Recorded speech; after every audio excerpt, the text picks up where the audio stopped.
Welcome, everyone. I'm Katie Richardson, the Vice President of Clinical Relations for AngelMD. And I am here today with Sean McDonald. Sean is the president of a company called Ocugenix, and we are featuring Ocugenix for our Therapeutics Pitch Club extension video. Sean, go ahead and take it away. Katie, thank you very much. And thank you very much for the opportunity to present what we think is a groundbreaking innovation in the treatment of eye diseases. Worldwide, 2 diseases cause more than 12.5 million people every year to permanently lose their sight.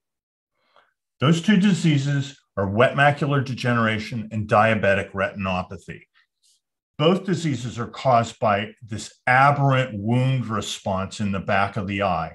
This wound response causes excessive blood vessel growth, and it also causes fibrosis growth. And those pathological vessels leak edema, and that causes the initial loss of sight. Currently, these indications are treated by 2 drugs, Eylea and Lucentis. And last year, those drugs combined in sales for over $13 billion worldwide.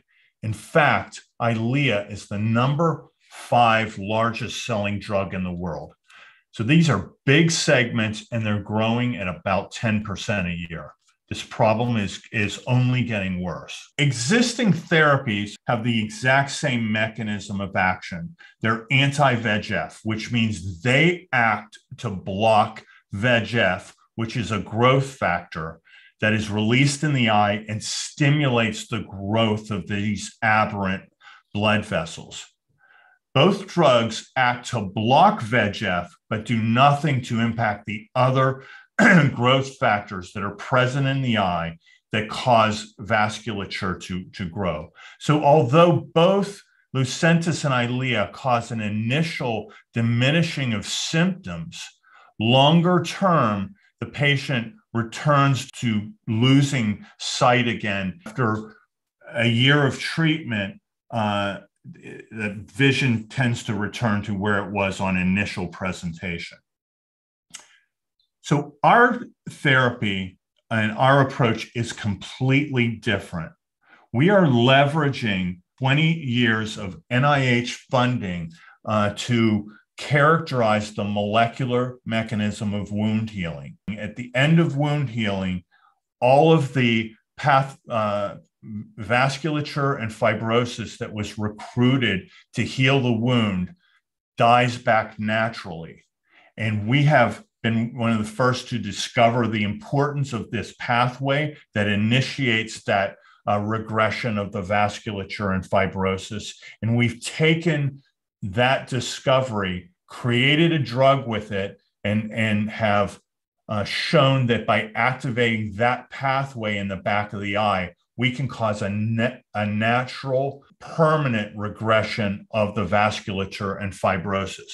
Most importantly, when the CXCR3 pathway is activated, it overrides the presence of VEGF or any other growth factors in the body. So we can become dominant and can cause this permanent restoration of imbalance in the back of the eye. One of the key distinctive things that we bring to this segment also is our impact on fibrosis. We have a very strong anti-fibrotic effect, and this is not found in any of the anti-VEGFs. So as a consequence, over 50% of patients being treated for wet macular degeneration develop fibrosis within 2 years. In patients where fibrosis presents, on average, they have significant worse sight than those without fibrosis, and longer term, the presence of fibrosis is the best predictor of permanent blindness. So we are addressing what is really causing the permanent loss of sight in this population, and that's a unique part of this approach. Let me highlight some of the more than 10 different animal studies we did to validate both this pathway in a variety of different species and in a variety of different models. One of our initial projects was a animal model, and this is an ocular animal model where there is an injury to a rabbit eye in this case, and there's a natural proliferation of fibrosis and vascularity in response to that injury. And we found that a single treatment of our compound led to a reduction in fibrosis of more than 50%, and it reduced the vessels in the area by more than 70%. So we were able to see a dramatic regression of these two phenotypes right away. It is important to understand that Eylea, which is the most effective of the existing drug, has a can cause a reduction in edema of around 60%. So our results are at least comparable, if not better than the existing therapy. And again, they have no impact on fibrosis. We've done additional work with Johns Hopkins, which is the leading center for animal models within ophthalmology. We've looked at retina models in the back of the eye and have found that application of our compound led to again, a 65% regression of the vasculature, and this is with a single injection. And we also worked with genetically modified animals which continually expressed VEGF. And even in the scenario where VEGF was genetically turned on and constantly present, we were still able to demonstrate a significant vascular regression. So the key takeaway is our compound blocks the angiogenesis in the gold standard models of wet AMD in animals. At this point, we've also done all of the safety work to demonstrate that this will be safe to administer to humans. We have tested this compound in 3 different species, in mice, rabbits, and monkeys, and in no case have we found any indication of toxicity. Our compound is a small peptide of 22 amino acids in length that is modeled after the naturally occurring peptides in the body that activate this wound resolution process. And so because it is a subset of a naturally occurring compound, we believe that it will prove to be very safe. And it is, of course, very easy and very straightforward to manufacture. We've met with the FDA for a pre-IND meeting to solidify our IND-enabling plans going forward. They've approved a streamlined one-species approach for our safety studies, and the company is currently in the process of conducting those safety studies for an IND submission. We have a team in place that is handling toxicology, regulatory, CMC, in all clinical aspects of our submission. And we've identified a CRO, and we have slots where those studies are starting within the next couple months. So at this point, the company has raised all but a couple $100,000 required to complete the IND enabling studies. And we expect that the remainder of the money will be raised within the next month. Once that is completed, we believe that we will be in a position to submit to the FDA for an open IND this time next year. So as you can see from the chart, we'll get the IND towards the end of next year and the beginning of the following year, and immediately be able to initiate phase 1 studies associated with that. In this particular indication, companies that successfully complete phase 1 work have gone public with that at $350 million pre-money valuation. So we think we'll be in a position to have completed phase 1 by 2 years from the initial funding date. So the company's made up of experienced scientists, chairs of the Department of Ophthalmology, and experienced business people who've taken and scaled technology businesses to very large enterprises. Thank you very much. Sean, thank you so much for sharing with us today about Ocugenix. This is really exciting and seems like it definitely will be a game changer for both macular degeneration as well as diabetic retinopathy, which, as I know our audience knows, continue to grow and grow and grow in numbers of patients that are going to be needing this important treatment. So very cool. And I love that you guys have taken the approach of a different pathway than those other therapies that are currently on the market. Can you tell us a little bit more? I know you're in your pre-IND clinical studies. Can you talk a little bit more about those and the outcomes you're looking at? Yeah, that's a great question. Due to discussions with the FDA, there's really only 2 studies that have to be completed. And the first one is a systemic safety study with rats. And that's where we take the peptide and try to, give, frankly, a very high dose to the animals to see if there's any toxicity at very high doses. Again, at this point, we've seen no toxicity, but we need to demonstrate it at very high doses for that in the proper setting for the FDA submission. The other study that remains is a IVT, or an in vitro injection into the monkeys on the same schedule that we anticipate that in humans. And that's a once a month administration. And we really just have to demonstrate safety with that. So there's 2 studies. Because we're working with monkeys, one of the studies, which will cost, $1.3 million, they're very expensive to do. Animals, they've just gotten more expensive.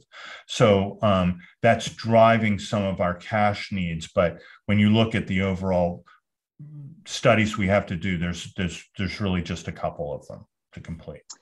Yeah. And talk a little bit more about, so I'm imagining, based on what you just said, that I know the 2 drugs, I'm going to say competitors that are on the market right now are both injections. And it sounds like, based on the study you're talking about, that your therapy will also be an injection on about the same type of schedule. Talk a little bit more about how you see your peptide kind of fitting into the current clinical treatment schedule.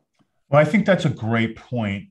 As I mentioned in the presentation, both of the drugs are anti-VEGF, and they basically, you inject them into the eye and they capture or block the activity of the VEGF in the eye so that they can't activate the growth pathway and cause the proliferation of vessels.